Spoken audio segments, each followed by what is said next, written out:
Welcome! Happy Wednesday. We are back again. This is our fourth one. I didn't count. I was scrolling back through to like title this, and this is the fourth one that we've done so far. And if you're new to this little thing that we are doing, Ashley and I both have anxiety and mental health issues, and we just kind of got together and decided, let's talk about it. Let's be open about it. Let's invite people into our space. Let's answer questions. Let's, have a safe space to unpack all of this. Because when I was first diagnosed with anxiety, I had no idea what it was.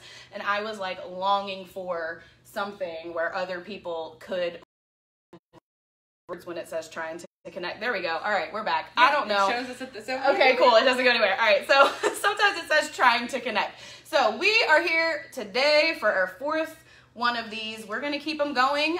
You are welcome to come down and join us in person when we do this. We have some activities to do, some things to talk about. You don't have to talk live in the group like Ashley and I do. If you don't want to, you can come down and be involved in this in your own safety realm, whatever you feel comfortable with, whatever you feel like you want to get out of this. You are welcome to come join us in person and hang out, have a good time, learn about mental health. If you're not able to join us in person, obviously that's why we are coming here to do this live. And so Ashley and I usually are the only ones that, chat live. If you have something that you want to share while you're here, that's totally fine too. But we also want to bring other information to you, things that we have going on that we're dealing with. So we're going to get to that. But we have an exciting... I already dropped a comment. Something exciting for you for this time. If you followed me, then you probably have seen the jewelry and accessories and things that I make. Ashley does things like that as well. And so we have a giveaway for you. We got together and put our stuff together and have a little giveaway for you. So I'm going to let Ashley tell you about that. And then we're going to get into the mental health things. Topics today. So Ashley's going to tell you about the giveaway. Hi, you guys. I'm always I'm messing really with excited. I did drop in the comments already that when you get on, say hey, because there is a surprise. And I will drop the photo of it later in the live. If it'll let me during the live, it won't let me drop photos. But I will show you guys the actual list of what you can do to enter this giveaway. And I'm actually going to get up and come toward the camera so I can show you guys the pretty jewelry that me and Sarah have picked out for you guys. We are super excited about this. So keep in mind, this is just for you guys. Like, this is not for anybody else. This is just for our community that has joined our meetings, watches our, joins us, watches, shares, is a part of our groups, and just supports us, because we just wanted to say thank you. It really means a lot to us that you guys want to participate and understand yourselves better, and we appreciate that you appreciate our experience and find it valuable. So if you guys know, Sarah does earrings, and she does really cute resin earrings, by the way. So these are the earrings that you guys could win in the giveaway, and these were made by Sarah. They're super cute. I love them. They're like light blue and sparkly, and you can't, I don't know if you can see it like on camera, but in person you'll see that it almost has like this watery type of texture to it. So they look like little ocean earrings, which is why I chose the stone that I did. So the necklace that you guys would get from me that I made is actually an opal. It's considered a precious stone, and it's actually really good for amplifying and helping you focus your emotional problems. So it just seems like a perfect pairing, and two people, there's going to be two winners. So you have the opportunity to win Sarah's earrings or my necklace just by participating, as a way to say thank you guys for supporting us and being here with us, and honestly just sharing your experiences, because the more transparent we are as people, the more people that we can help, and the less people that we lose because of feeling like they don't have hope, right? And so, like I said, I'm going to drop in the comments later the photo, but you guys can enter to win these items multiple times. So it's not just you do one thing and your name goes in once. Your name can go in 5 times. So this giveaway is going to be happening until our meeting next Wednesday. So next Wednesday, we'll actually draw the person's name here live, both people, whoever wins. And if for whatever reason you don't want the item, because I know some people aren't jewelry people, I am happy to offer something different. I have a wide variety of retail, and Sarah does too. But this is just something that we thought was really cute and kind of connected to what we do here with mental health, And so you can share our live. So you can share this live, and you can even share the live next Wednesday that we're going to have for a chance to enter your name. You can tag 3 people that you know in the comments that could benefit from what we're going to talk about today, or just benefit from our community in general. You can also get your name entered 4 more times separately by going to Sarah's website, dailydrivecoaching.com, and my website, wellnessawaits.org, and subscribing to our newsletters. It's just simply entering your name and your email address in, and you won't be spammed or anything. It's just about blog posts, updates, retail sales, all the good stuff, even our community meetings.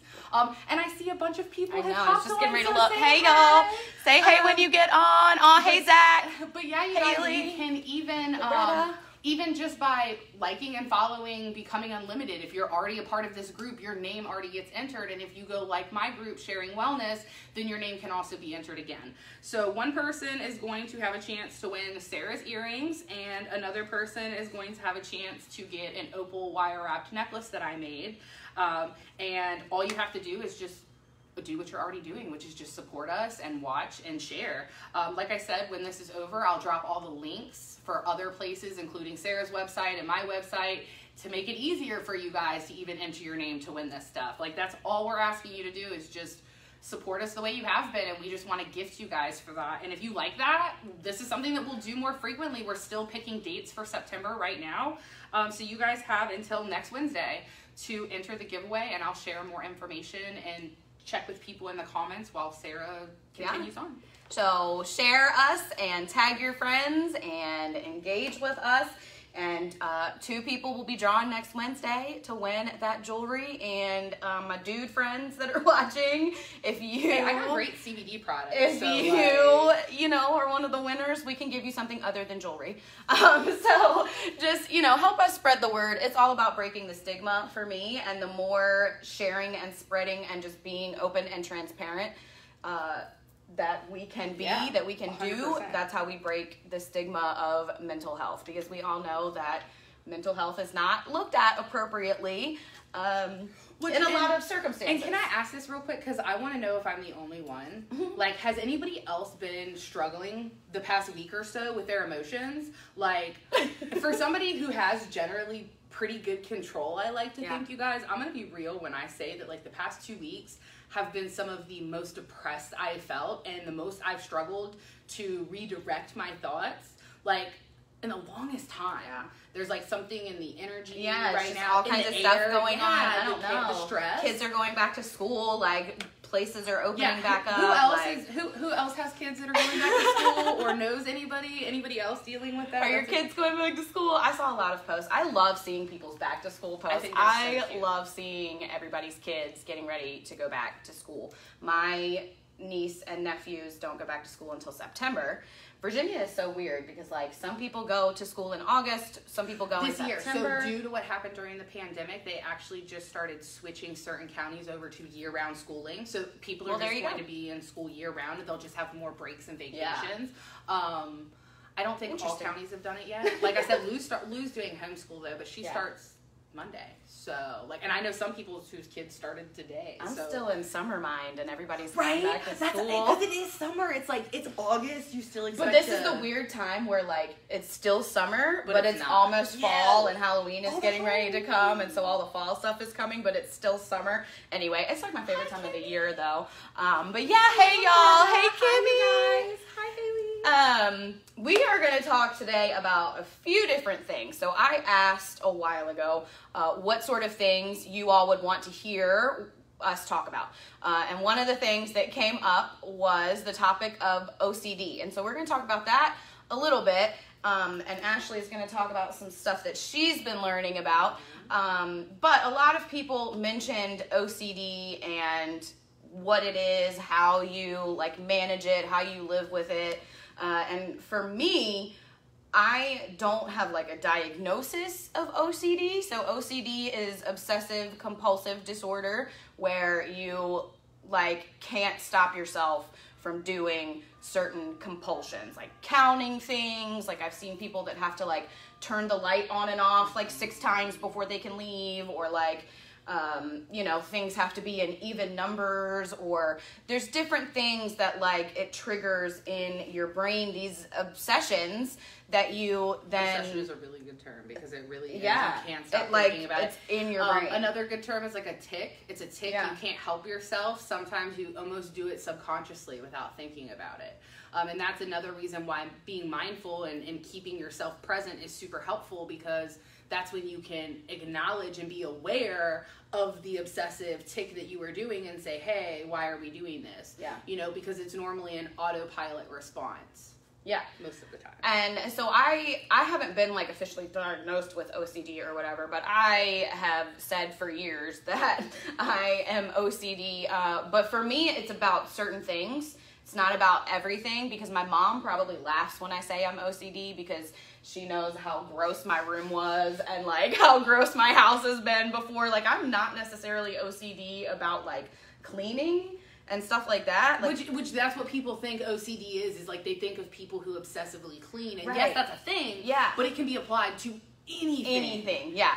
And so for me, it's more of just like that obsession about, I've been following one of my friends that I went to high school with, and her middle daughter is uncovering now that she has Tourette syndrome. And so they are very open and sharing, you know, what her struggles are with Tourette syndrome. And when I watch her videos, that's what it makes me feel like OCD is in my brain, because, you know, her daughter has these tics where she's in, you know, they're grocery shopping or something, and like she just has the involuntary tic to like knock her knees together really hard, right? And like you can't keep yourself from doing it. So she's just, poor thing, standing in the grocery store like slamming her knees together, and you know, they just have to do what they can. But it has me thinking about that like brain wise, because sometimes there's things that like it reminds me of when you have like a song stuck in your head. Like, we all know what it feels like when you have a song stuck in your head, or like one lyric stuck in your head and like it doesn't go anywhere, and that's like all you can think about. So you listen to the song and make it, you know, go away and whatever. For me, the OCD, the obsession and the compulsion is repeating things in my mind over and over and over. Like anything. I can't even think of like a good example of something, because it's anything. It could be something that I heard on, okay, so here's one. It keeps you focused. It keeps you like there. Yeah, here's an example. So I was watching the Scientology and the Aftermath with Leah Remini. I'm obsessed with her. But I was watching that, and, you know, they talk about all the Scientology stuff and whatever. And for like 2 days after watching it, after finishing it, I just, in my head, was repeating L. Ron Hubbard over and over and over in my head. I would get up, go to the bathroom, L. Ron Hubbard, L. Ron Hubbard. Not for any reason. It just not for any purpose. But so not that I relate to him. During Scientology, was there any point that specific person like triggered any kind of intense emotions or mental awareness in you? Oh, sorry. Okay, you're good. See, here's my thing with Scientology. We're going to get off onto like a whole other thing. Here's my thing with Scientology. When you actually listen to it and listen to the basis of what they're trying to get you to believe, the basis of their argument is basically mental health. Mm-hmm. Basically, they're saying that you can control and manifest your life by how you control your mind. Mm-hmm. That's basically mental health. And so it made sense to me that people are drawn to that, because who doesn't want to control their mind and have all of these things? Now, it goes above and beyond that. Because aren't we controlling our mind? Right. But of course, in Scientology, they believe that you can do certain things and like become immortal pretty much, and that kind of thing. So it goes beyond that, but it's that feeling of, I understand that, because that's the basis, the underlying thought of what it is controlling your mind and having your mind be strong enough that you're not as reactive. Yeah, and that just comes it's all from about practice. reactive, right? And so they abuse people, they, you know, manipulate them, they scream in their face until they have no reaction, and you know, it's there's crazy parts of it, but there was a link there that I could relate to because I know about controlling my mind. And so I think that because of that, that's why that compulsion to just think about that and repeat that over and over was there, because there was that like relatability to it. Like, it's not something that I want to follow, but I understand how someone could see that. And at the end of the day, we all want that mental resilience anyway. Yeah. And so I think that's and why as humans, it was. no, and not only that, but as humans, we want the quick fix. Right. Like, no shame if you are comfortable admitting, were you ever that person that wanted the quick fix? I was. That's how I was a drug addict. Because as insane as it sounds, me making the decision to take a drug, knowing that it's going to make me out of control, I was in control of making that decision. It didn't matter if that doesn't make sense to anybody else, right? It made sense to my brain. Right. But that's because I wanted that quick fix. I wanted to not think all the time, and I wanted to just not have to deal all the time, and I got tired of the failed medications. We've all been there. And it was becoming aware and understanding that the more you truly practice, it's not the belief, you guys. You can believe all you want, but if you don't really believe, it's not going to get you anywhere. It's the actual practice of saying, I'm going to try to be present. I am going to be present, and I'm going to keep trying, and I'm going to keep doing it even every time that I fail, because it's going to get easier every time you do it. And that's what this is all about, right? Is teaching you guys that you have the ability to take control even when it doesn't feel like you do, and it all just comes back to being present and being aware, right? It was Haley that mentioned in the comments that she has an official diagnosis of OCD, and I had mentioned to you that I do as well, and so does my daughter more recently. And unlike Sarah, Sarah probably could be diagnosed, you guys, with OCD, just based on how her brain works and how those habits form physically with that mental obsession. And so, for example, mine's a little bit different from Sarah's, and my daughter's is 100% completely different from mine and Sarah's, but it's all, you can see the patterns, all three, of where that obsessive thought is, where that tic forms to soothe that anxiety that is instilled by that thought when we can't get rid of it, right? Because that's what anxiety is. It's our brain repeating those same thoughts about things that already happened or things that could happen, not what's really happening, right? And so when that happens, everything just shuts down. You're like, I can't focus unless I do this. And then as soon as you do it, you get like that calm. It's not just a mental, it's like an emotional calm. And so it's hard to find that awareness when you are hypersensitive and you're vigilant and you're just super aware, and so you're doing all these things half subconsciously to soothe yourself so you can keep functioning. But then, like Haley mentioned, when you're asked, like, why do you do it, or can you find where you are having that obsessive tendency, you realize it's like everywhere in everything that you do. For me, it's numbers. Mm-hmm. And it has nothing to do with the number being odd or even, because where 3 bothers me, 7 doesn't.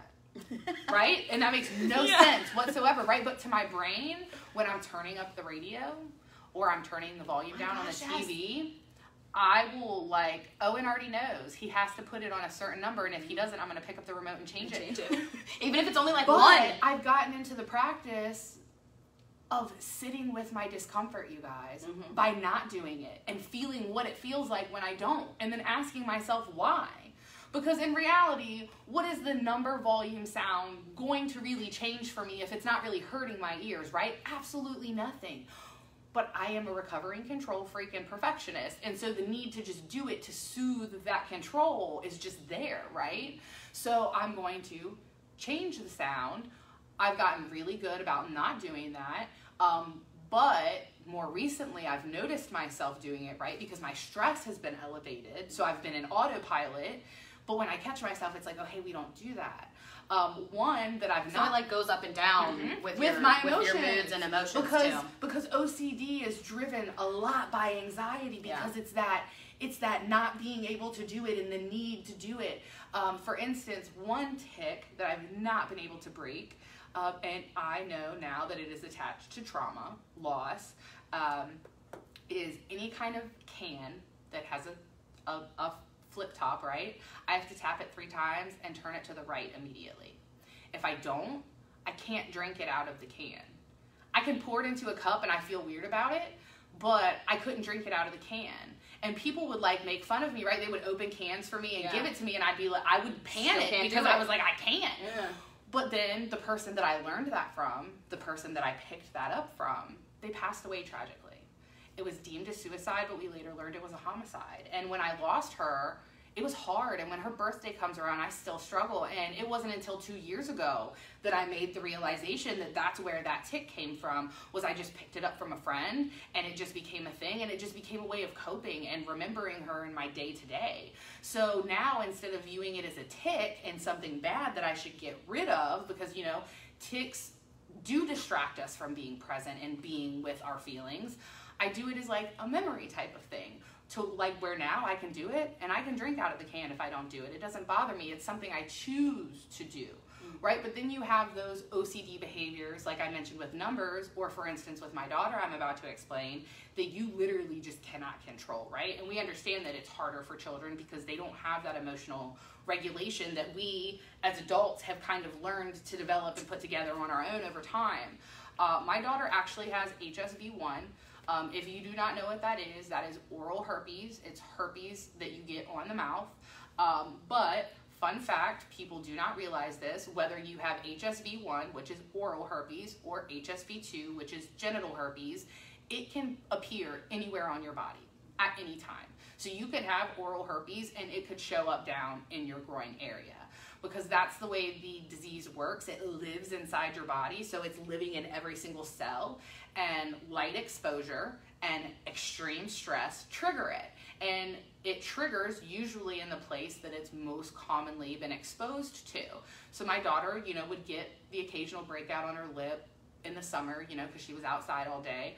But it was after she got very sick physically and her immune system got weakened, and then that her anxiety started to develop. Because, you know, as a child, children are messy, like me. They're all over the place.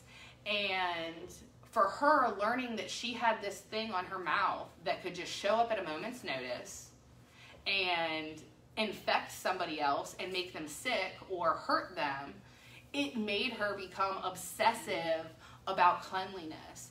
She wanted to throw away utensils after she used them, even knowing that we could soak it in hot water. If she accidentally touched her face in any kind of way, she went and washed her hands obsessively. So she started obsessively washing her hands, and that dried her hands out, and so then she began to pick. And because she was stressed and ticking, she left vulnerability, and she actually broke out in a herpes infection on her hand. So what that meant is she had to get put on medication, because at her age, even with CBT therapy and medication, she has a hard time controlling her anxiety, which causes a flare, which will increase her tics. Well, everybody, you know, thinks, what's the smart thing to do when somebody has a tic? Try to find something else for them to do. Don't ever do that. That's a bad idea. All you're going to do is create more tics, you guys. We tried to get my daughter to stop washing her hands by giving her hand sanitizer. So then she was using that all the time, and her hands were always wet. That's how the picking started. Well, then Owen informed her, hoping that it would help, that germs technically die within 10 seconds of being exposed to air. We caught her unconsciously counting to 10 under her voice when she was walking, and it was like, okay, all we did was replace one tic with another. And I kid you guys not, we did that for 2 years. We just kept replacing tics with other tics, even with therapy and management treatment, because not having the ability to really even try to control your mind takes away the ability to improve yourself at all, right? And that comes back to a growth mindset and a fixed mindset, which is like a whole nother topic we can go over. But as you can see, where Sarah is about obsessively repeating things in her mind, and mine's about a physical manifestation of soothing that anxiety, my daughter's stemmed from like a traumatic feeling she felt and just spiraled outward. Now, you know, she doesn't really pick unless it's her ketosis, because she does have ketosis, which is just like pores that fill up with skin, and she picks them. Outside of that, which we work on, right, it's just about actually talking. How are you feeling right now? I feel overwhelmed. Why do you feel overwhelmed? Because I don't know what we're doing next. And then she starts picking, and it's like, if you can address what the anxiety is, then you can curb the tic. But most people are like, it's just a thought, but the thought is driven by anxiety, right? And something that Sarah's really familiar with and I'm very familiar with, but they're all so different, but we can all relate so much, right? Sarah was like, oh my God, with the number, like she can relate because it's that obsessive need to just have stuff a certain way, and it needs to be that way. There's always an explanation.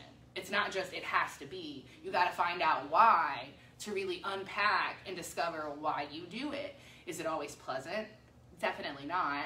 Take your time with it. Don't push yourself, but slowly start asking yourself, you guys, how am I feeling today? Why do I feel this way? Why do I feel the need to open the door after I shut it? You know, why do I feel the need to go back and check to see if the stove is cut off, even though I was the last one to use it, so I know I cut it off, right? And get comfortable with your discomfort, because that's what anxiety is trying to run from what you don't know. And guess what, you guys, we really don't know anything but what we know in this moment, which is ourselves.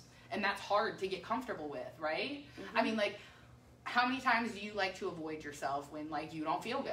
It's about not looking in the mirror, right? Like, not looking in the mirror, not... Y'all can go back to my Facebook on Monday. And... Yeah, not talking, you know, not talking. I find I'm quieter. I don't really want to socialize because I don't even want to hear myself, right? And it's learning to sit with that discomfort and be okay with it. See, and that for me is, like, the pivotal point of taking control of your anxiety. Because, like you were saying, your anxiety comes from, you know, having to have all of these things a certain way, or it comes from things having to fit into a certain box, or the control, or whatever. Or just the relief, the emotional relief, right. the mental relief. Like you said, it gives you that relief when you follow through with the compulsion, right? It gives you that relief. But because you're not sitting with the discomfort. Because you're not sitting with the discomfort. But when you sit with that discomfort, you start to unpack why you're anxious in the first place, why these feelings are coming up in the first place. One of the hardest things I have ever done, that's been also the most rewarding thing I have ever done, is just to start a personal growth journey. Just to start a personal growth journey. No expectation, no, like, book, like there's no worksheet. Like, I am just saying right now that I am starting a personal growth journey, and I am going to make it an intentional point to get uncomfortable. Because when you get uncomfortable with those things that are lying deep down inside of you, you can unpack them and change them and shift your mindset about them. And so for me, when I start to feel like, let's say what I was just talking about, where I have a lot of, like, compulsions that I do. Like, I count when I'm walking. If I'm walking on a sidewalk and I don't take the same amount of steps in between each crack in the sidewalk, like, I have to go back and step the right amount of steps in between each crack in the sidewalk.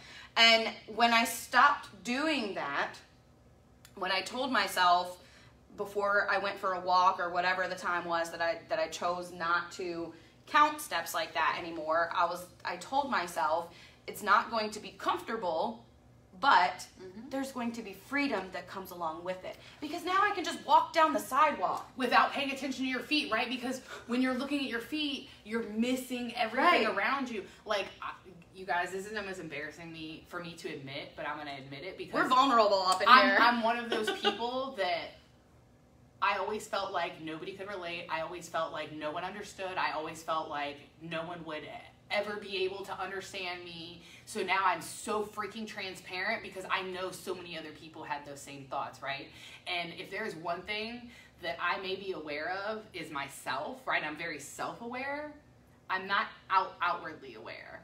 My partner has literally almost harassed me in public on multiple occasions that I would get kidnapped or beaten and would have no idea, because I'm lost in the autopilot, you guys. My brain is on the hamster wheel. I'm thinking about a million things that have nothing to do with what I'm actually doing.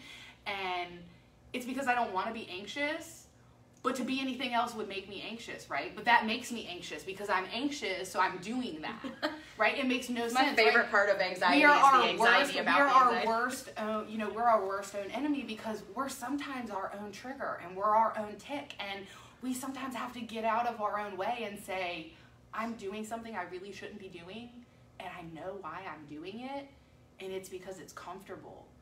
and know it's not serving me anymore, but it's comfortable. So it's being willing to sit with that discomfort, because who wants to do that? Who wants to think about all the things that they messed up on, how they could have improved?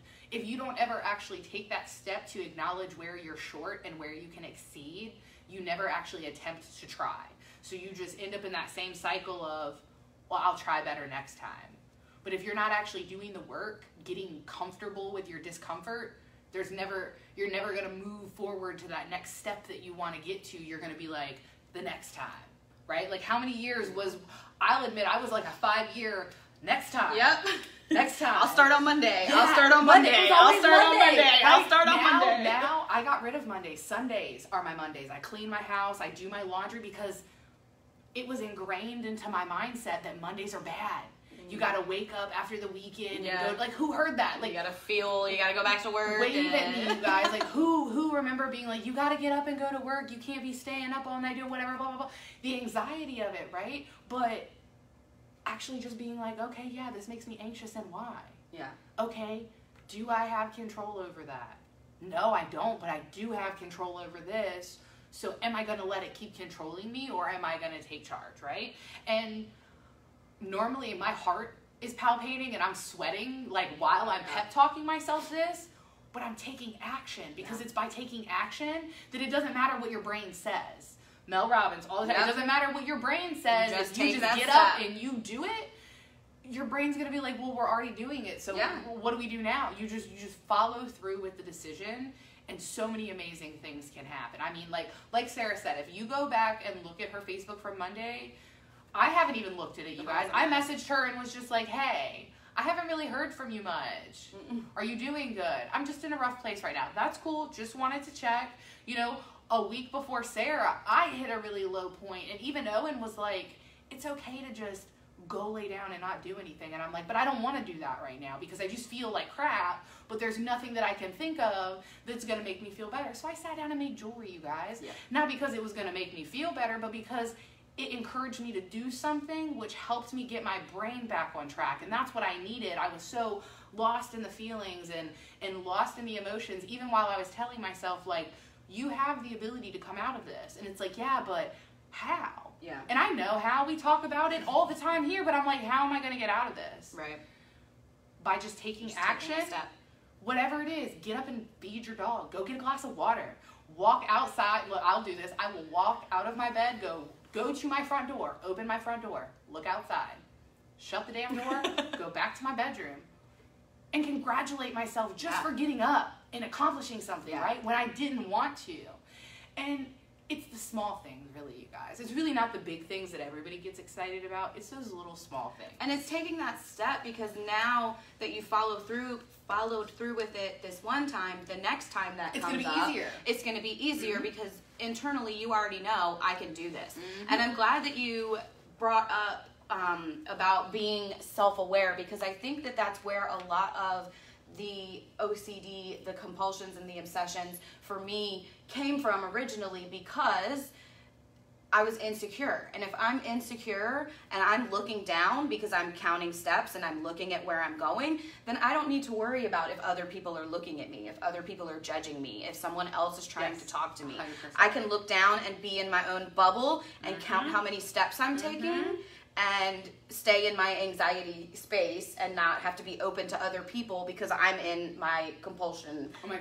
I remember when I couldn't make it at the grocery store. I kid you not, I have had my mom call in sick to work for me before because I just didn't want to get out of bed and go to work. But you couldn't pick up the phone and call yourself. But I couldn't pick up the phone and call myself to call in. I would rather no call, no show than call in sick to work, right? 100 times over, I will no call, no show before I will ever call. I will look for a new job before I call in. I've never related to something to my other job, right? Because I don't want to do that step, right? And so when I started to become, you can be self-aware while also being aware of your surroundings. Yes. So when I started to understand that my self-awareness was backwards in the sense that I was using the compulsions to not be open, to not you know, interact with people, then it was a little bit easier for me to not do the compulsion. Oh, and make another good note. You can be self-aware and you can still self-sabotage. Can we say that a little louder? Like, you can be self-aware. I do that every day. You can be mindful and you can self-sabotage.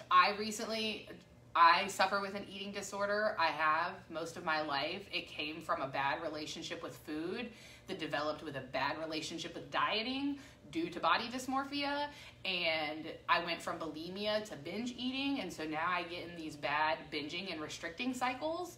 And one of the things that's immediate for me when I catch myself is to beat myself up about it, which is not productive, right? So I'm self-aware and I go, hey, we don't do that. But my brain still wants to do it because that's what it's used literally to. what I talked about on the daily drive this morning. Oh, Because yesterday, since I was so depressed on Monday and all I did was sleep and like literally I cried all day on Monday, yesterday I was beating myself up. You didn't get anything done on Monday. Why did you just lay there and sleep all day? Even when you're telling yourself like, but it's okay to have down days, like, your brain is still going to, because it's a habit and you've developed that habit. And as corny as it sounds, you guys, you really can rewrite your brain with new habits. Yeah.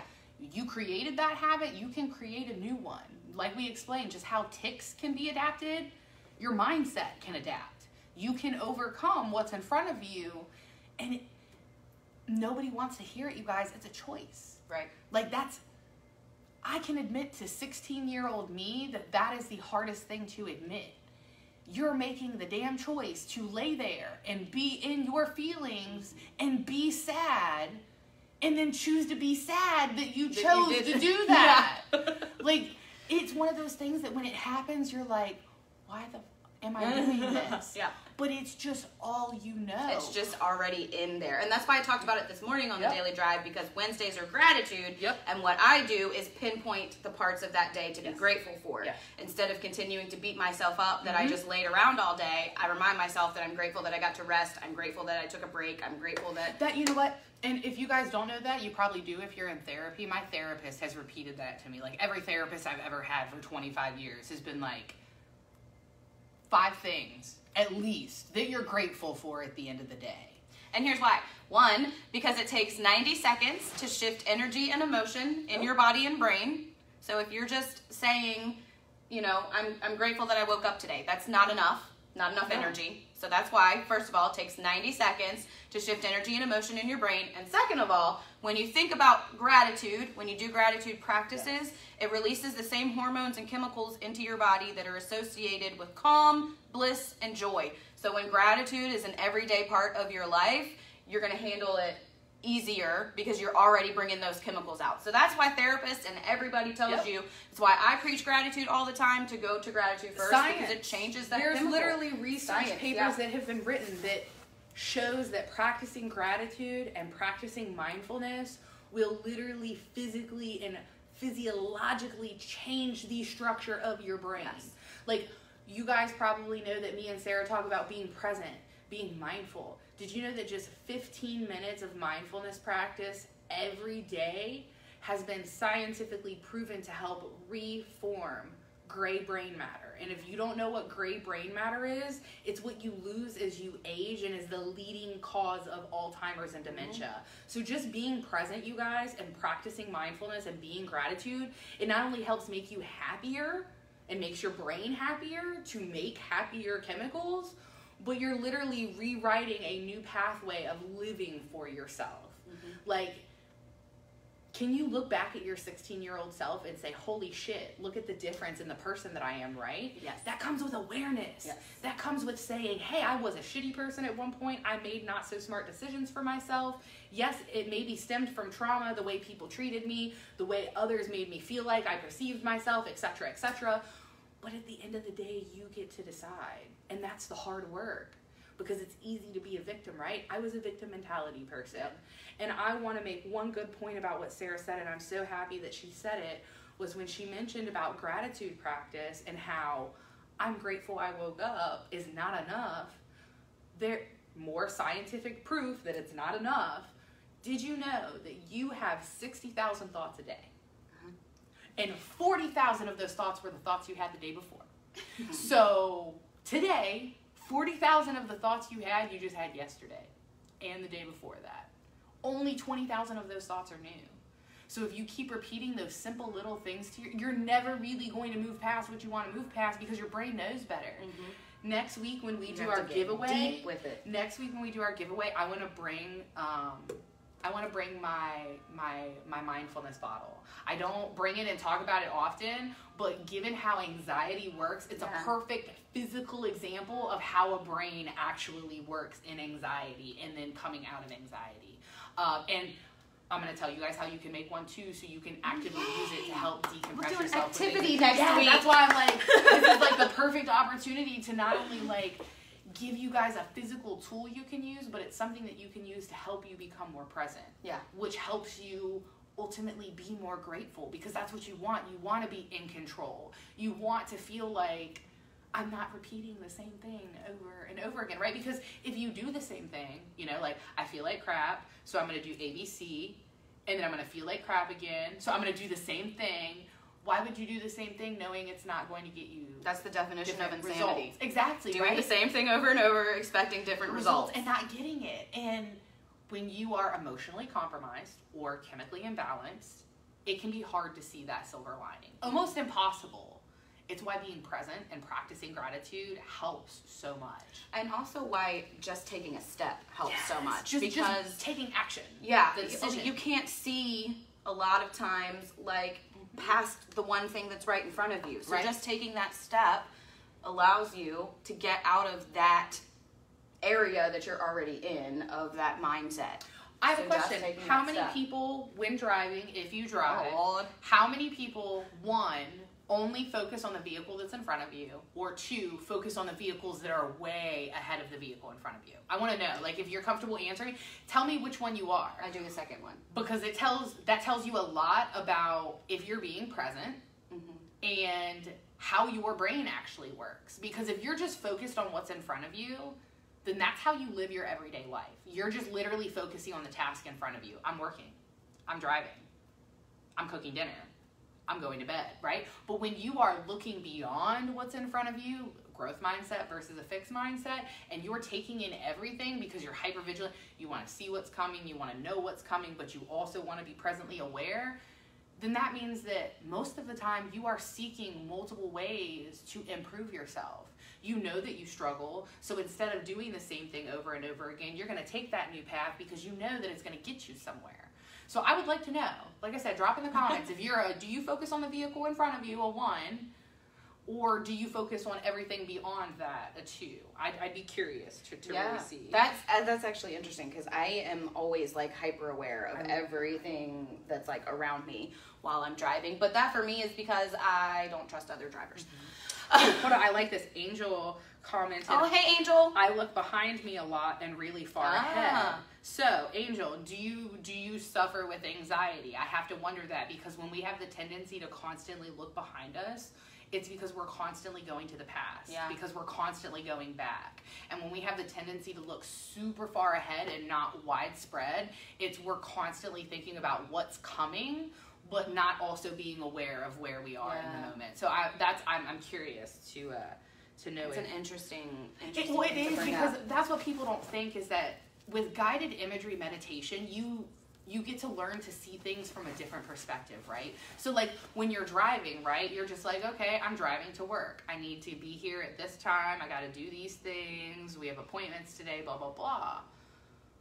Well, that pattern is the pattern that you're going to use the rest of your day, because that's how your brain works. It's working in that moment just like it works when you're at work. But when we're in the car, unlike everywhere else, we generally have the opportunity, especially if we don't have kids with us, to really become self-aware and acknowledge not only how we feel, but just like everything, how life is, where we're going, what we're doing. But we would rather just be on autopilot, looking for an accident or listening to that music. I personally like to listen to music without words, because my brain's already talking so much that I'm just filling it with more words. And I want to give it a space for the thoughts to really spread out and have their moment to be accepted. Something that me and Sarah are going to touch on later on in some other meetings that will loop back to this is the id, ego, and superego. When you're an anxious person, it really comes back to the ego. Your ego is there to protect you. It doesn't want you to die. It's going to do whatever to be like, we need to stay over here because it's safe, right? But safety is not growth. It's just comfort. And like we said, you got to learn to sit with that discomfort. But most people, quick fix, you want to bulldoze it. Your ego does not work like that. And as humans who are prideful, we have to learn to exist with our ego. If you guys are not really even sure what ego, superego, or it is, if you've ever been walking somewhere and you see somebody and you have a thought like, oh my gosh, that is your ego.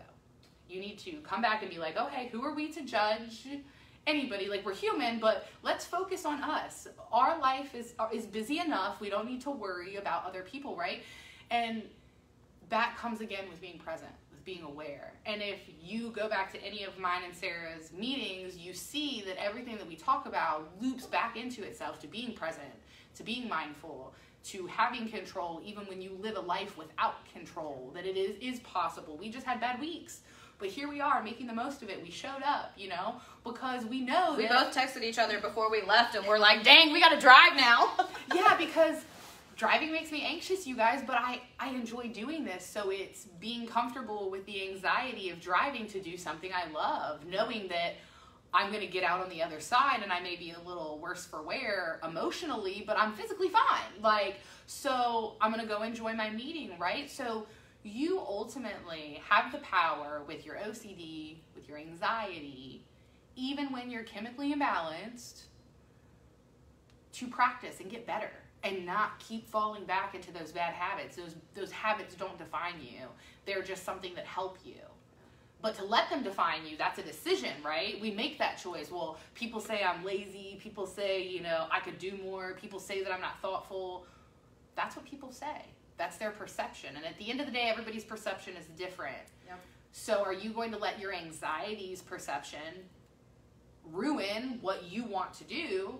Or are you going to take your perception and be like, well, that's your perspective, right? Because our anxiety is a part of us, but it's not just us. It's like, cool, that's anxiety's perspective, but this is Ashley's present perspective. And I think this one matters more. Yeah. It's not easy, you're going to fail, but it's congratulating yourself for even trying instead of just, well, I'm just going to do what I usually do.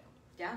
Like, when I'm having days that are like really, really off, where I'm super depressed and super anxious, like I pat myself on the back for getting up and taking a shower, for getting up and brushing my teeth, for not eating. That is the first thing when I'm anxious. It goes either way. Either I want to eat everything in the house, or I have to remind myself to eat because I don't have an appetite. Yep, mine's and never want to eat. Either way, either I want all the Taco Bell or I want nothing. And I get to. I always love to say I get to, because when you tell yourself that you have to do something, that you're having to do something, that's a negative connotation in your mind. That's hitting your mind in a negative way, because you know, you were told when you were younger, you have to clean your room, you have to go to school, you have to do all of these things that you didn't like to do. So now we hate being told that we have to do something, right? So I say that I get to. Now that I know, when I was diagnosed with anxiety first in 2010, I was absolutely the victim of that. Anxiety was in control. It was Sarah is anxiety and anxiety is Sarah, and mom's going to call in sick to work if I don't want to go to work one day, and I'm not going to go to school if I don't want to one day. Like, I was the victim of that anxiety. And when I started to learn, when I got the push to go on my own personal growth journey, to start my own personal growth journey, it has been one of the hardest things that I've gone through, but the mental resilience that I have now, because I have done the work for these things, makes me feel so much more free than I have ever felt in my life. Simply knowing that I'm not the victim of this anxiety, that I can take steps to be in control of it, even if it's just getting up and taking one step, even if it's just figuring out why I have an obsession and compulsion, and how can I shift my mind to change that. Like, I'm not counting steps anymore because I've changed that. So for me, it's understanding that you are 100% in control of this aspect of your life, regardless of what you've been told by anyone, regardless of what mental health education you may have gotten from your school or your county or wherever. whatever you have been told about mental health, if you have not been told that you can be in control of it, then you've not been told the right things, because you can take these steps to be in control of things. Even things like OCD, where you have these obsessions and compulsions coming to the surface that you can't be in control of. So, it's like 110. So Yeah, we'll get to the ego next week. Yeah, no, that's why I said that's not even like next week. That's Probably like later down the way. Tag your friends and share so you can get these earrings. I'm gonna share it in the comments, you guys. If after the live it should let me, it's a photo, cute. and I'll even just type it if I need to. So you can win Sarah's little cute earrings or the opal necklace that I made. Or dudes, we'll find something else for you if you win. And all you have to do is already be liking and following this group. Go like and follow my group. After this is over, we'll be dropping all the links and stuff in the comments. Go subscribe to our newsletters on our websites, dailydrivecoaching.com, wellnessawaits.org. Again, all that stuff will be provided to you guys in the comments. So you have up to 5 chances to win either Sarah's earrings or my necklace, just as a way to say thank you guys for your support, for being here with us, for sharing with us, because we know it's not easy. I know it seems easy that me and Sarah are just sitting here talking to you guys about some deep, hard stuff. But for me, like, even though you're here and I'm acknowledging you, in my brain, I'm choosing to not see you, but see Sarah. Because with my anxiety is being on camera, right? Like, I don't want to talk to people, really. I like talking to people. I like helping people. But do I really want to, like, sit down and talk to people? It makes my anxiety go, no. No, we don't. See, and I'm totally opposite of that, because now that I've gotten it under control, feel like this is my purpose. And so I'm ready to come and sit down and talk, and I'm like, who's on here with me? Yeah, and see, for me, where it's like some things, like, I'm still getting comfortable with, like, I'm still learning to sit with my discomfort, you guys. Like, I'm still learning to not be hard on myself. Like, it's not perfect. It's 25 years in the making, y'all. Like Sarah said, if you go back and look at my post from this morning, there's a picture of me and my daughter from 8 years ago and a picture of me and my daughter from 4 years ago. And when I look at either of those pictures, you guys, I don't recognize that person. I don't recognize the sadness. I'm familiar with it. I remember being there, but the person that I am now compared to the person that I am then, I'm so proud that we got here. It's a big deal to be able to look back at yourself and say, I did that. Like, no one else. Like, I did that because I wanted to. Because I wanted better for myself. And that's all this is, you guys. That's all a personal growth journey is deciding that you want better for yourself, even if it looks different from what somebody thinks better is. Yes. And just doing it because it serves you.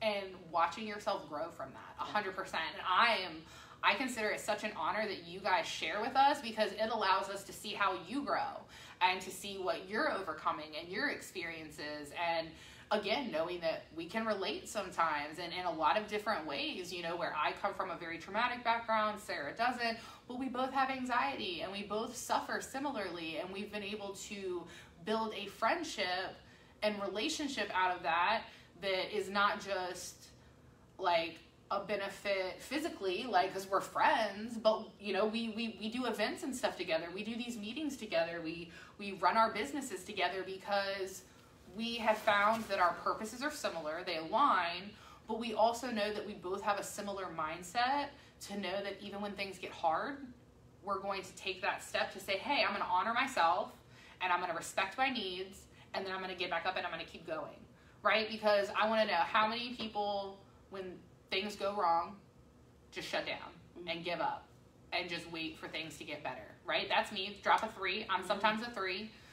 But how many times do things go wrong and you go, I've done this before, I can do it again. Drop a 4. I'm both of those, you guys. There's some days where I'm on top of the world. There's other days where I'm not. And I know Sarah can agree. But it's still patting yourself on the back and getting back up and saying, I'm going to do it anyway. Yep. And that's what this is all about. And I think you guys, and that's why we're doing this. We thank you hope so that much for we being here with encourage you us. to take control. To want to better yourself, to show you that, like, even when there's bad days, you can still do it. Yeah. Like, you guys, my kid smart-mouthed me on my way out the freaking door. Do you think I really wanted to just leave her smart-mouthing me and not, like, lose my... Hell no. She's a preteen. Yeah. At least she just started her period. It just passed.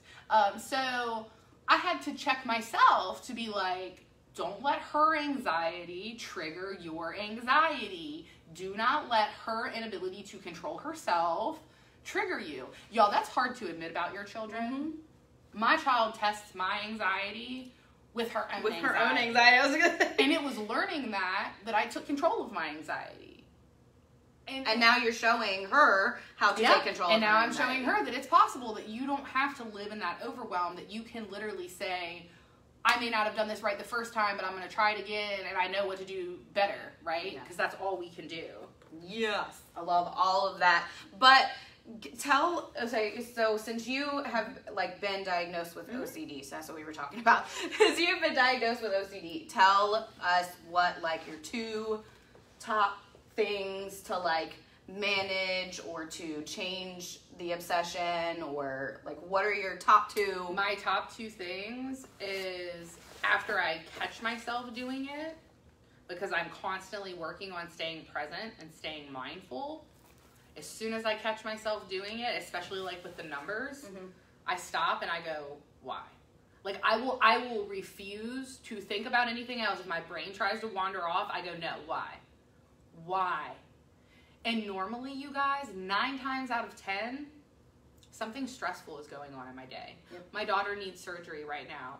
We have so many medical appointments a week between me, her, our animals, my partner's job. Like, my life is so chaotic because of just how it is, that somebody who is emotionally unstable and needs routine, I am constantly having to make myself be present, because I don't have an option. I will go off the deep end. So I was diagnosed borderline personality bipolar type 2 as well. So all it takes is one thing and I tailspin. So I constantly have to be reminding myself, why are we getting worked up? Why? Why is my number one question? Is because that's when you can become aware. You say, I'm irritated. Why? Because my morning hasn't gone the way I wanted it to. Why? Because I woke up late, the dog shit on the floor, my child won't listen, I didn't get to eat anything. Stop what you're doing and grab a snack. Will that help? Yes. Okay, then why are we arguing with ourselves? It's just getting honest with yourself. That's my number one thing, is asking yourself why, and just keep asking yourself why until you have an answer. Like I said, mine is usually because I'm stressed and I'm trying to do too much when I just need to be focusing what I'm doing right now. That's what I did today. I woke up with a migraine, was like, I gotta take care of my kid, get her started on school, do all the things, make my meeting. I felt myself spiraling and I was like, no, why are we doing this? This is not how our morning is gonna go. Why are we doing this? Because it didn't start the way I wanted. Why are we continuing this? Does it serve us? No. Okay, what can we do to change it? ABC. Okay, once that's done, how do you feel? I feel better, right? The next thing is I always suggest fidget toys, you guys, because they're healthier means. Even for adults. Even for adults, because not only is it healthier, because people smoke cigarettes to deal with OCD, people do drugs to deal with OCD, people pick their skin, pull their hair to deal with OCD. I'm one of those. I pick my skin. You guys, it's why I have to keep my hair short now, because I will pull my hair out. It's why it's unconscious. I catch myself doing this, and next thing I know, I'm pulling my hair out, right? I pick my skin when I have a scar right here because I was driving down the road and I was just anxious and just. That's why I hate getting injured. Just doing that. Because I'll unconsciously pick it. Yep. Because it's just there. It's And it's my brain knows. And that's, fidget toys are great because you can only use them during certain times. If you're stressed at work, you can pick it up for a second and realign yourself, but you have to get back to what you're doing. When you're going somewhere, you stop what you're doing, you play with it for a moment at a stoplight, you have to get back in the car, light turns green, you got to get back to what you're doing. So it's helping to regulate you and soothe that need, but it's also helping you get past it because you have to get back to what you're doing. Those are my top 2 things. It's what I do with my daughter to encourage her. She has a portable coping bag that we take places with us with all different types of things in it, like a fidget toy, clay, all the good stuff, to help when she feels stressed. As an adult, I have a coping toy bag in my personal bag that has, funny enough, chapstick, because I will chew my lips if the skin is dry, a fidget toy, But I also carry essential oils because smells make me happy. And then, of course, I always have a battery pack. Yes, I have a battery pack in my coping bag because I have a lot of apps that are good for mindfulness and meditation and calming anxiety. And if I need to pop my headphones in and my phone's dying, I don't need it to die when I'm having a panic attack. That's the worst thing that could happen to me, and I can just pull my battery pack out. So like I said, you guys, there's a million type of ways you can do it.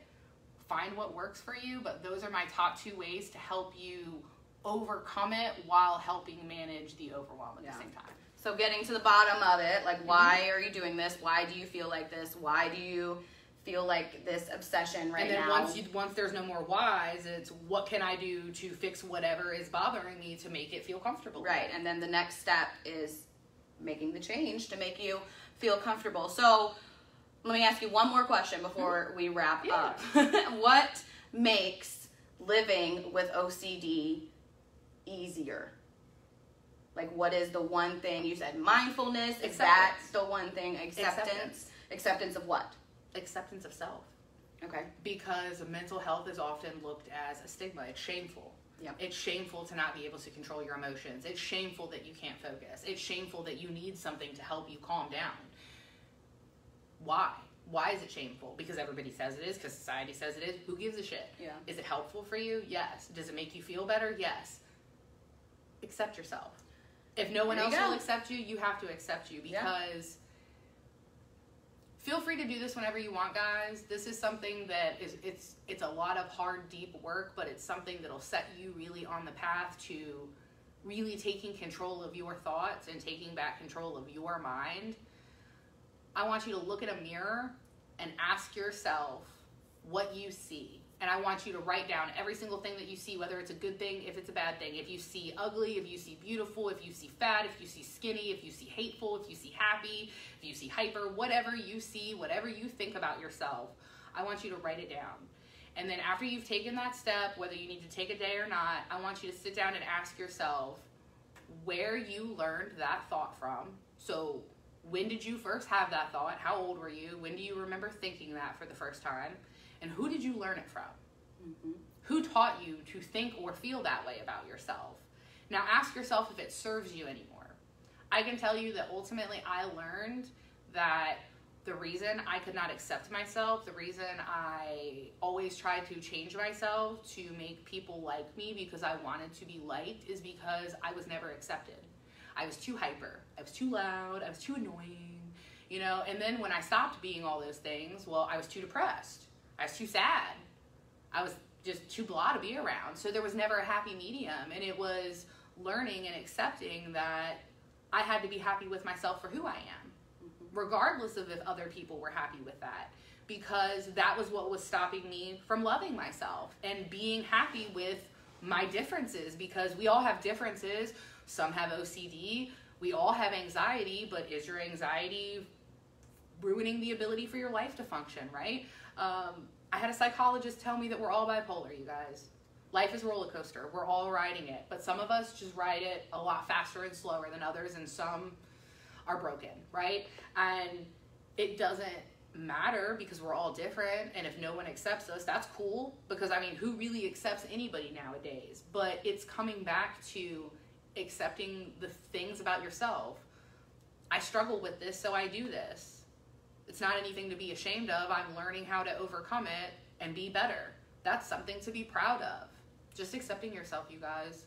You didn't choose to be the way you are, but you are the way you are. So love yourself for who you are, and just live life for yourself. Like, that's really what it comes down to. Yeah. So that makes living with anxiety and mental health issues easier in general, not just for OCD, but certainly a big help for an OCD brain is just accepting yourself and not trying to continue the cycle of judgment, right? Because that's really what we all feel. Yeah, we're all worried about being judged by somebody, right? We worry about how the society looks at us, our employer, we have to dress a certain way. I mean, my hair is short right now, but when I have longer hair, I usually have it colored just like Sarah's. Do you know how many jobs I got denied because of my piercings, because of my tattoos, because of my hair color? And now I own my own business, and I have recruiters emailing me, asking me to be managers of their spa. Like, And it's because I accept myself. Ain't nobody else gotta like this. I like all of this. This makes me happy now because I'm choosing to be myself even if nobody else likes it. And once I did that, you guys, people who actually valued me started to appear in my life. When you get rid of what no longer serves you, you get rid of all those toxic relationships. You get rid of those people who won't listen to your boundaries. You know, we did a video on boundaries. You get rid of all those things that don't serve you. You're going to start making room for all those things that you have been manifesting and asking for. 110%. So true. It is so true. Like where me and Sarah are sitting, we may have bad days, but when we tell you that, like, I can tell you 7 years ago was my last suicide attempt. I'm surprised to be sitting here. Can I even believe that I've attempted suicide? Hell no. Am I happy with life all the time? No, life is really depressing sometimes, but I love my life for what it is, and I want to make the most of it for myself. If people want to join me, awesome. If not, I'm still happy, and I'll be okay. I didn't ever believe that would be a thing. I used to have to, I went from relationship to relationship to friendship to relationship because I didn't want to be alone. But learning to sit with your discomfort, you guys, can bring beautiful things. I promise you. Like 110%. So true. So accepting yourself, not caring about what other people think of you, asking yourself why, getting to the bottom of why you're feeling this obsession, why you're feeling this compulsion, getting to the bottom of it, and like Ashley said, continuing to ask yourself why until you're at a point where, you know, you make a change about something. You can figure that out. The biggest thing to learn, to accept, to understand is that a mental health journey is not a journey that has an end. There is no end in sight. We're not looking for some end place to get to. We're looking for being mindful right now and controlling our mind right now in this moment rather than stressing about the things in the future. So there's no end to a mindset journey. There's no end to a personal growth journey. I am fully committed and intend to continue to learn and grow until the day that I die, because that is what I have learned helps me unlimit my mind the most, continuing to learn new things. And that's why we want to bring you this information. So take time today, tomorrow, over the weekend, write out a list of who you think you are, what do you look like, what comes into your mind when you look at yourself, and then sit down with that list and pick out the lies and get rid of them and stop believing them. Believe the truths that are there. Believe that you're worthy of the things that you want and accept yourself as you are, and literally everything will change for you. The universe gives you what you need when you're open to it. And when you accept yourself and stop shoving everything into a little box in your brain, then you are aligning your energy with the universe, and the universe will give that back to you. So if you live with OCD, get to the bottom of it, reach out to someone, talk to a friend. Ashley and I are always available. The Becoming Unlimited group is always available. What's your Facebook group? Sharing Wellness. Sharing I'm gonna Wellness. drop all the I'm sorry. stuff. I'm just responding to people, Yeah. and I'm going to drop all this stuff in the comments. We are always available to chat. Becoming Unlimited is available. Sharing Wellness is available. Ashley's available. When you go to end it, carry those up there and show them again. OCD. I thought of that. I was like, she's going to have to go up there and end the live anyway. So If you have OCD, accept yourself, first of all. Learn to love yourself. If you have any mental health issue, learn to accept yourself first. When I unlimited the box of fitting myself into what everyone else thought I should be and just started to be who I am, I can't even express to you the freedom that comes from that. So for any mental health, for OCD, for anxiety, for whatever, learn to accept yourself. Do the work to love yourself from the inside out first. And then when you have those obsessions and compulsions, get to the bottom of why you do them. Ask yourself why you do this, what caused this, what makes you feel this way. If you don't have an answer for it, try again next time.